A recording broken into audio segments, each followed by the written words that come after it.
జగిత్యాల పట్టణము రాజీవ్ చౌక్ వద్ద బీర్పూర్ పోలీస్ స్టేషన్కు చెందిన హెడ్ కానిస్టేబుల్ సామళ్ళ మనోహరు ఫిర్యాదుదారుడైన కటకం గంగాధర్ వద్ద రూ. 5,000 లంచం తీసుకుంటూ ఏసీబీకి పట్టుబడ్డాడు. ఇతను సామళ్ళ మనోహరు ఇప్పుడు సబ్ డివిజనల్ ఎన్బిడబ్ల్యూ టీమ్ ఇన్ఛార్జిగా పనిచేస్తున్నాడు.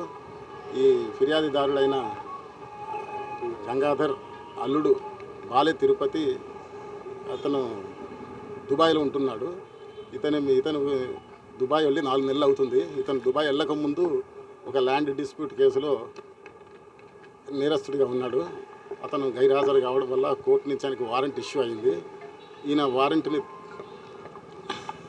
ఎటువంటి చర్యలు తీసుకోకుండా వారెంట్ తామీలు చేయకుండా ఉండడం కోసము ఈయన బెదిరించి దుబాయ్లో ఉన్నా కూడా ఆయనని బెదిరించి ఆయన దగ్గర నుంచి నెల 16వ తారీఖు నాడు 5,000 తీసుకోవడం జరిగింది ఆల్రెడీ ఫోన్పే ద్వారా.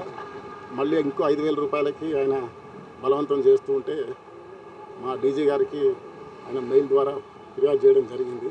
తర్వాత డీజీ గారి ఆదేశాల మేరకి మేము ఈరోజు రెడ్ హ్యాండెడ్గా వాళ్ళ మామ బాలే తిరుపతి యొక్క మామ కటకం గంగాధర్ 5,000 ఇస్తుండగా పట్టుకోవడం జరిగింది.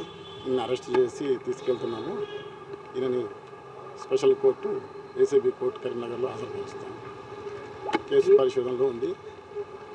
ఇక ఎవరు లంచం అడిగినా కూడా స్టేట్ లెవెల్లో అయితే 1064 నెంబర్కి, ఇక్కడ జిల్లా పరిధిలో అయితే మాత్రం డిఎస్పీ ఏసీబీ కరీంనగర్ 9154388954 ఈ నెంబర్కి ఫోన్ చేస్తే తప్పకుండా తగిన చర్యలు తీసుకోవడం జరుగుతుంది.